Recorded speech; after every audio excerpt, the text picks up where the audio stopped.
Liza May Sagpang from Butuan City. Ilang taon ka na, May? I'm 33 years old and the only child of the family, only daughter. At ako ay isang nurse by profession and I'm yun lang po.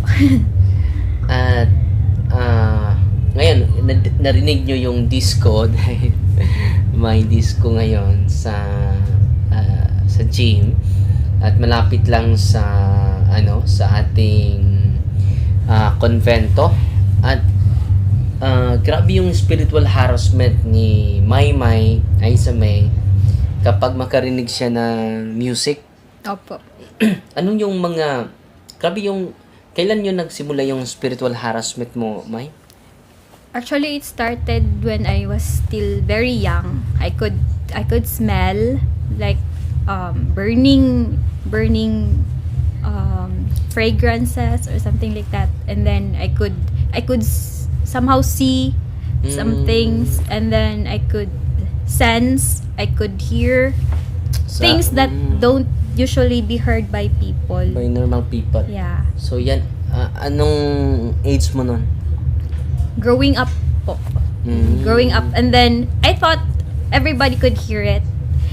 But I noticed na hindi pala lahat because yung tinanong ko, halimbawa, may marinig ako sa boarding house or sa any lugar na bago kong mapuntahan, kapag infested yung place, I could hear like halimbawa yung ceiling fan parang may sobrang malakas na banging, or sometimes sa boarding house may parang nagwo-walk sa labas, and then every day po yan, like 2 a.m. till 4 a.m. And then if I would ask, may kanyung yung katabing room, may narinig po ba kayo na parang nagwo-walk around or sa katabing room? Sabi na, wala kami naririnig. So na-open yung third eye mo, yung psychic ability mo. Opo. And then Simula pang bata ka. yes po.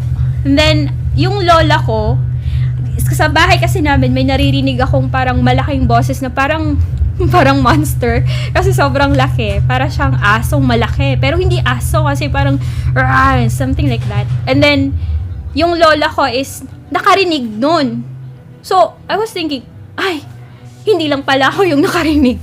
So parang ganun din yung story. Yung lola ko, yung mother ko, makakarinig sila. Yung hindi yung family mo, lalapit ba ng mga occultista, mga albularyo? yung family ko, hindi ko kasi kabisado masyado kasi nasa bandang Leyte yung relatives ng mother side ko. Saka yung father ko is bandang Bohol. All I know is yung mother side ko, parati kaming may mga practices kami, halimbawa kapag may masamahan panaginip, kakagat ka sa yung bed, kakagat ka sa wood para hindi ma-realize yung bad dreams, or may mga orasyon, mga practices like yung pag-build ng bahay namin, lahat ng bahay na yon may mga coins, mga lucky coins, and then we have to pray the anong Tagalog ng haligi? Yung pilar ng bahay. Oo. Tapos pupunta ko tatawagin ako nung carpenter. Okay na, ma'am. Then, I would go down there, put the coins, and then pray over something which was taught to me by my mother. So, I would follow. And then, marami po kami mga occult practices. And then, I asked my classmate, because nagtaka din ako, elementary pa ako nun, bakit, meron ba kayong mga ganito-ganito? Yung parang hindi ka na pwedeng halos gumalaw sa mga kailangan mong gawin kasi parang bawal yan, bawal ganito kasi may mga masasamang mangyayari, parang ganun. Sabi ng classmate ko, wala naman kami ganyan. So, growing up, ganun yung mga practices, may mga occult na. And then, na-found out ko din kasi na may mga relatives din kaming healer. Or, albularyo. Manggagamot. And then, alala ko yung sinabi mo na kung makarinig ka nung una, Mhm. sa malakas na tugtog katulad nito, yung disco, ano ba yung kadalasan na reaction mo? Masakit yung ulo ko. Tsaka, nafe-feel ko na yung music po, nakakabingi. Parang na tumutusok dun sa ulo ko tsaka sa tenga ko na parang... Ilang taon to? I think I suffered since 2018 po. Hanggang nahil ako ngayong year, di ba? Okay na po ako ngayon. ito malakas tong tugtog na ito. Mm-mm. At sabi mo sa akin, kahit magkaraoke lang, no? Opo. Mawala ka na sa sarili mo dahil ma-disturb ka na. Opo. Parang ano siya, hindi ako makaka-stay sa area kung saan there is a loud music. So ngayon, mga kapatid, normal na, wala nang tumutusok sa iyong ulo. Wala na po. Actually po, kanina po, kumanta po ako sa karaoke. Yes, ito yan. Kumakanta na siya. Yeah. Nagsimula yon 2000? 2018. Parang 2018. sensitive na ako masyado sa mga voice. At even yung mga people na parang nagsasalita, yung like crowded places, or even if kahit 5 tao lang na nag-gather, and then when you talk together, parang sobrang sakit na po yun sa pandinig ko. Masyadong sensitive. Extraordinary yung Opo. sensory mo, sa senses mo, sa hearing, no? Opo. Ngayon, narinig nyo naman yung background natin ng lakas. No? Pero wala na siyang reaction, normal na normal po. So, just imagine na 2018, since 2018, this year, last year, 2024 na ngayon. Opo. 23 po, year 2023 po, ay grabe yung improvement ng yung hindi ito makausap ng hindi ka makasalita ng isang sentence, di ba? Opo. Nasa stop ako. Parang hinihingal agad ako. Tsaka, parang hindi ko na ma-open yung mouth ko for another word. And then yung... Ilang taon yun? It started 2020. No. It actually started 2016. 2016. Kasi, Mas nauna pa sa ano mo. Opo. And then, parang gradual din po kasi yung manifestations. Like, nag-start siya, nanghina na ako, and then, nagsunod-sunod na. Yun po. Parang nag-evolve yung sickness. And then, hindi ka pagkausap ng diritsahan. Hindi din ako makatingin sa mata. So, papunta tayo sa mata mo. Sa sense of, sa iyong pagsasalita. Sa pag-interview ko sa buong pamilya nila, pumupunta talaga. Kasama pa yung pare nila, si Father Tinis Prisco.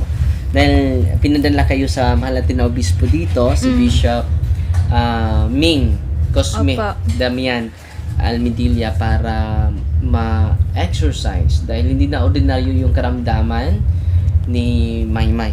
It is beyond natural na po. Kailan ka naka-straight na sa pagsasalita? Yung ano po, I think, kailan ako dito? 2023. Yung around January po. So, dumating kayo, December. So, 2022 something. Naalala mo ba yung kailan ka dumating? December? Yes po, and November. November. Last week. Last week na November. Yes po. So, after 1 month na stay mo sa office natin, together with your family, so, makapagsalita ka na ng diritsahan. Opo. At pangalawa, hindi siya makabasa. Makakita siya.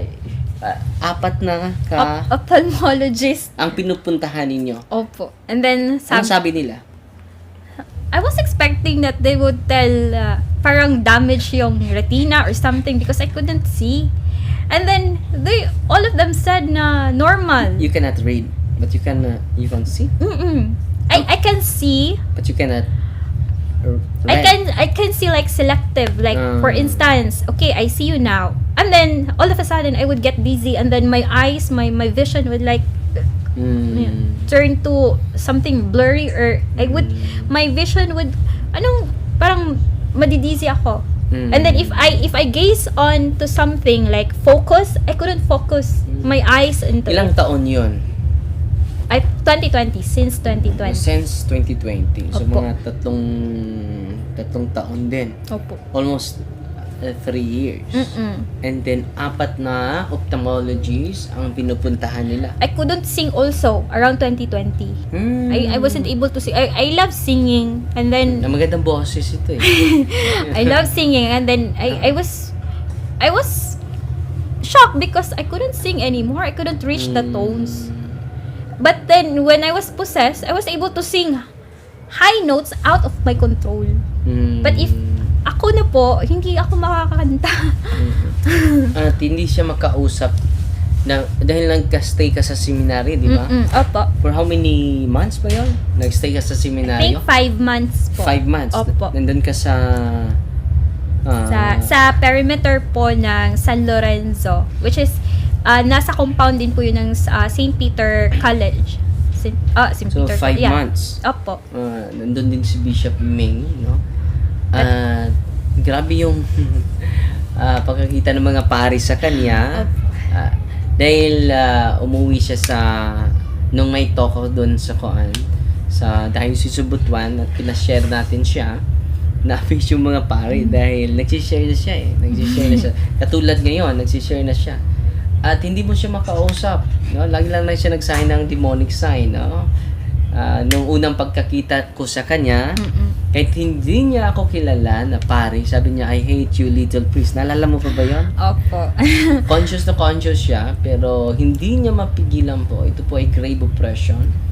Pero grave oppression is partially possessed, not totally possessed, dahil conscious na conscious siya. At nung in-exercise natin siya, many, no, legion po yung nakapasok. At binabasa ko po, yung legion pala ay 6,000. 6,000, ang dami pala. 5 legions? 5 legions ba yun? Opo. Just imagine 5 legions. No? Dami. Ang dami. Minsan ayun makalimot na ako dahil ang daming mga binibigyan natin ng exorcism. So 5 legion ang naalala mo. Opo. So kita ninyo mga kapatid. Hindi po kasama yung high ranking. May mga high rank pa na mga demonyo. Sino pa ba yung mga high rank na demonyo na Lucifer, Lucifer, Jezebel. Jezebel. Meron din pong Gulayat. Marami po yun. Gulayat din.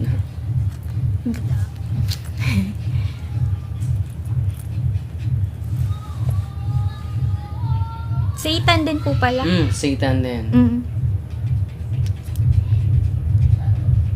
So, maraming salamat, Mai, no, sa yung sharing. At then, nung grabe yung harassment mo, naalala ko yung sinishare mo na gusto mo ng kulay na itim. Opo, kasi parang gusto po kasi nung Satan or yung devil po, yung dragon, na kanyang to disobey my parent. Tsaka yung mother ko, ayaw niyang itim. Ayaw niyang kulay na itim. Kaya yung itim na itim talaga, yung gustong-gusto niya. So, lahat ng, di ba, lahat ng nasa loob ng kwarto mo, May itim. itim. Opo. Pati na yung lahat ng sinusuot niya, itim din. Pati na bag niya, itim din. Opo. At yung binura nyo yung pintura, anong na-form? Demon po. Parang, alam mo, Sino bang nagbura sa itim na kulay? kasama ako. Kasi Kasama galit ka. na galit yung mama ko. Kasi Pinabura ng... Opo, kasi ano po, hindi po talaga normal na black lahat. So, with my participation at saka nung isang tumulong, kaming dalawa nag-remove dun sa paint by hand using thinner. So, yun, binura ng thinner. And then, yung malapit na po mabura lahat, there's an image. It's like, siguro nga, 3 ruler ang kataas. And then, the design is too intricate. It's too intricate. It's like, yung parang architectural ng design, 3D, 4D, yung parang ganun po. So, nakita agad nila mama na, uy, Demon to. Demonyo ito. Mukha ng demonyo ang naporma. Napaka-intricate po talaga ng design. Yung halimbawa po yung muscle ng tao, o ganyan po. Hindi nyo na-picturean. Hindi. Kasi sabi ni Mama, we don't them, like, we don't take pictures of them. Yun po. And then, after nabura yung, Nag-transfer. na forma yung, mukha ng demonyo. Opo. At binura nyo ulit. Isang nakaharap, tas may dalawang sungay, at saka isang nakatagilid sa tabi niya na may isang sungay. Tas, Very intricate. opo, very intricate po yung design. Grabe. Po. So, pero alam niyo ba mga kapatid, nung pinahilamos siya namin, kasama yung team natin, ng Holy Exercise Oil, normal na yung mata niya. Na? Opo, salamat sa Diyos. Makabasa na siya. Nung una ay hindi siya makabasa. At nakaiyak sa tuwa yung nanay mo at yung tatay mo, di ba? Oh, yan. Grabe yung iyak po nila. So, babasahin natin. Para, so basahin mo yan, Mike. Okay po. So, nung una, hindi siya makabasa. At every time meron tayong misa dahil nakastay siya dito, at pinatuloy natin ang solemn exorcism sa kanya. Pero ngayon ay grabe na talaga yung improvement na kalagayan niya.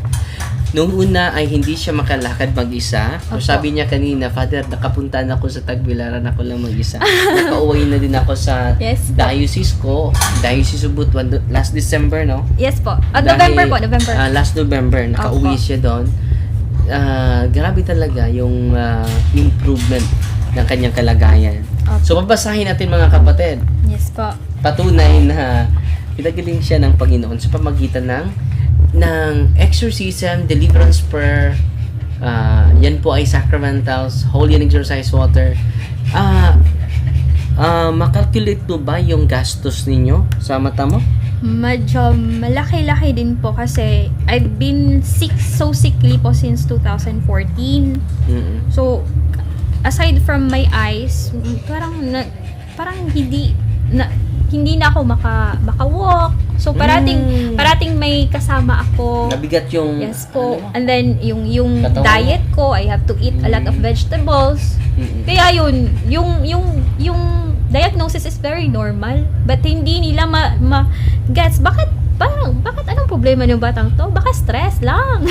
Ganon. Pero hindi talaga kasi kahit anong ginawa, kahit anong doctor, all of it, yung diagnosis is very normal po. Walang diagnose. Even yung mother ko she's also a doctor herself. So, hindi... Doktor pa si mama mo? Yes po. Doctor po siya. And then, yung parang nagko-collaborate na sila sa mga blood test ko. What's wrong with this? Baka yung thyroid, yung ganun. Wala, hindi. Normal lahat. Yun po. Sige, basa ka. Sample po yan. Normal po yun. Ito po ay ginagawa natin para mas mabuti na mapakinggan nyo talaga yung experience nila. Dahil kung ako mag-share, niwala naman kayo. Pero mas maniwala kayo kung sa mga kapatid natin na direct talaga, sila talaga ang naka-experience nito.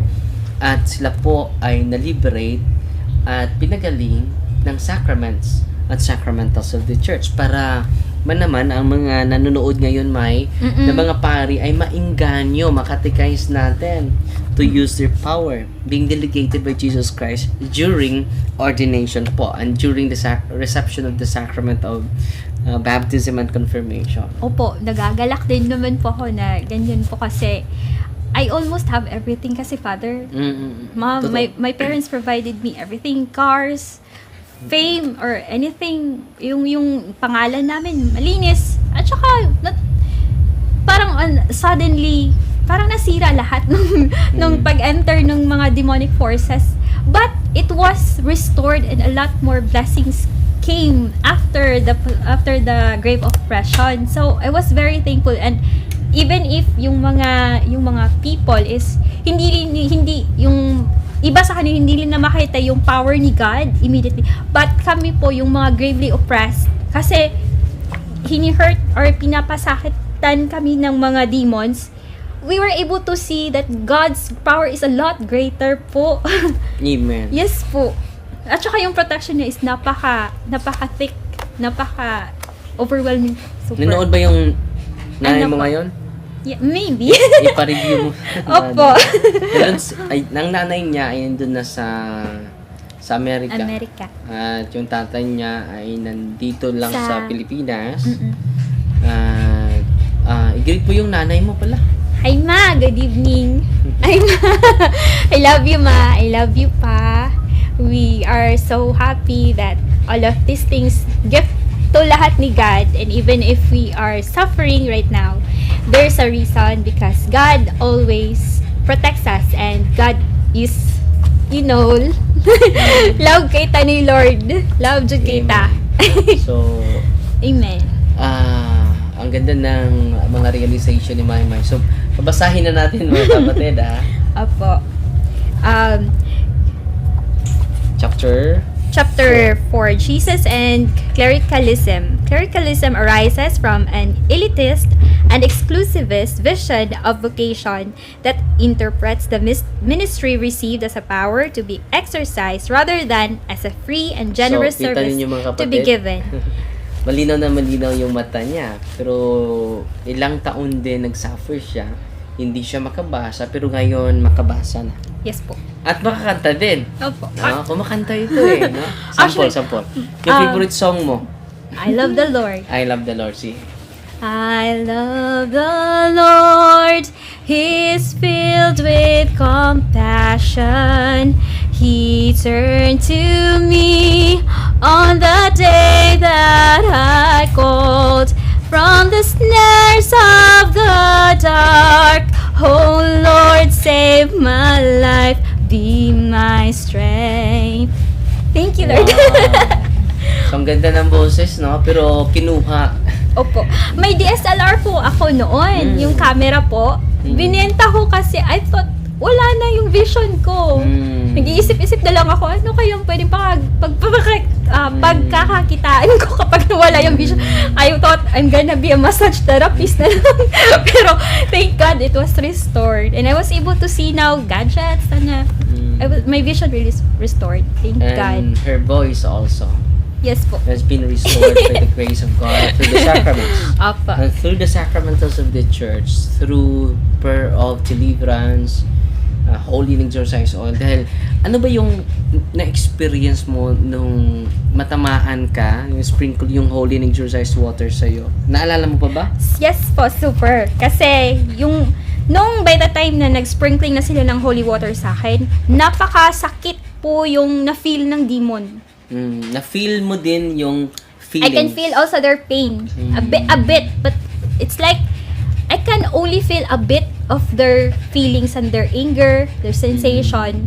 But yung bit na yun is too much already for me. But enough because God's grace is like flowing also. Yung holy water po, masakit para sa kanila. Even yung ano ba yung konting patak. sakit? For them, it's like a burning pain po. Sobrang Mainit, sakit talaga. burning. Pero yung pinakamasakit po yung cross. Ang cross. Yes po, Sa napakasakit. experience mo. Opo, as in, yung kamay ko po, sobrang napaso. Tsaka parang nag-electrify, na parang namanhit. Kaya sisigaw ka. Opo, parang During- nag-burn. Ayoko niyan. And then, my hand was really, parang matigas. Yung sign kasi nung devil sign, yung ganito, this is a devil sign. Nung na-oppress ako, hindi ko magalaw to. But when sumagi sa yung cross dito sa kamay ko, parang na ganun ko na. yung ganun niya, hindi na siya makasustain. Na ganun na siya. Yun. Kaya, amazing po. Yan po ay actual na experience ni Maymay. So, hindi ko yan ma-question dahil kahit tayo, hindi natin ma-question yan dahil karanasan ni Maymay yan eh. Opo. And then, kaya nga, pinashare ko siya sa inyo para hindi madagdagan yung mga information. So, ngayon ay may, may exorcism and healing testimony para naman may bahagi natin sa inyo yung karanasan ng mga biktima. At sila po ay matapang na mag-share sa kanilang experience upang yung mga the same karanasan ng mga kapatid natin ay ma-enlighten sila kung sino talaga ang lalapitan. Opo, kasi napakahirap. Nung time namin, yung family kasi namin is well off. Yes. We have the money, we have the resources. You have businesses. Yes po. And then, even us, paano naman yung walang-wala, parang kami na nga parang nag-struggle sobra. What is happening to me? Anong nangyayari? Pero, nung na-check na nung exorcist priest, you kill your father, we were able to determine na spiritual pala yung battle. And, I thought kasi po, yung Satan before is just an idea. I was also a kind of growing up altar server. And even if Altar server, ha? opo, and then katikista din po. Even if I was kanang masyadong we were going with the church services, parang for me po, kasi before, Satan is only in the Bible, I couldn't understand. Maybe they were just talking just an idea, but no, it is real. Ay pala. Amazing. Yun po. And then, dahil sa kanya din ni Maymay, alam nyo ba, maraming mga pari sa Diocese of Butuan ay na-inspired. Salamat sa Isa na si Father Robert Marquez, si Father GP Dos Pueblos, si Father Dinis Badik, Father John Carlo Radasa. Really po? No. Yes, inspired na sila. May mga experiences na yung mga pari. At 3 ba yung exorcist na ina-appoint ng obispo natin? Currently, 4 na po. 4 na Yes po. po. Interesado din si Father GP, yung bagong pari. Mga 2 buwan pa naging pari. Interesado din siya. At sumasalubong sa atin sa pagpunta natin sa Prosperidad, sa San Franz. Thank God. At sa iba't ibang mga parokya, kahit sa Trento, pumupunta sila at nagbibigay ng Sacrament of Confession. Dahil sa experience ni Maymay, yung mahal na tinaobispo sa Diocese of Butuan, ay nahikaya talaga siya. Now, we need this ministry in our dioceses. Opo. Para hindi na sila lalapit sa iba. Lalo na sa mga albularyo, sa mga manggagamot, at sa mga espiritista, Opo. at sa mga lahat ng mga occultista, mga kapatid. Bawal po talaga yan. Nakasulat po yan sa Catechism of the Catholic Church 21:16 po.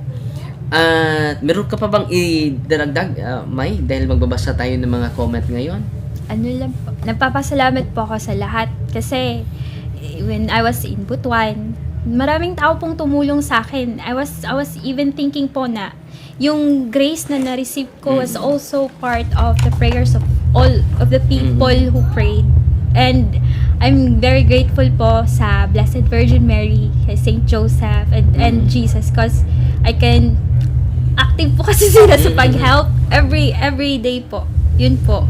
Yung mga help po na binigay nila is nafe-feel ko po. Kasi sometimes when yung dinideliverance ako, supposedly masakit yon. But when we call on the Blessed Virgin Mary or Jesus and Saint Joseph, parang walang pain. Ang pain is only sa demon only. Supposedly before, masakit din siya sa akin. But when we call on them, especially Jesus and Mama Mary, nawawala po yung pain. And yung nasasaktan lang po is yung demons. And yung masasabi ko po is, marami po kasing nagsasabi na yung fake daw po or acting lang. No! Imagine, I have already everything that I could ever want.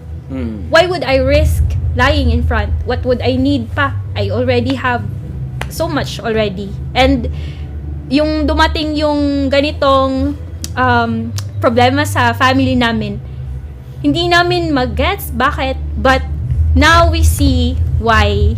It's because God has proven that all of these things in this world don't last. And what's more important is our souls. We have to fight for the salvation of our souls and for our brothers and sisters. And above all, God's love is a lot greater. If marami pong natatakot sa demons, wala po, masyadong maliit po yung power kumpara po sa protection and love ni God. Yun lang po masasabi ko. So ngayon, bigyan natin ng assignment si Maymay, siya magbasa sa mga greetings ninyo. Dahil Hi po. okay na yung ano niya. Ay, sige po. Father, from Naisi, Montenegro, Father Darwin, watching from Panabo City, Davao del Norte. Please bless my little business and my family in good health as well. Thank you, Father Darwin. God blesses you. Next po, from Arlene Impress Tito. Hello, Father. Good evening.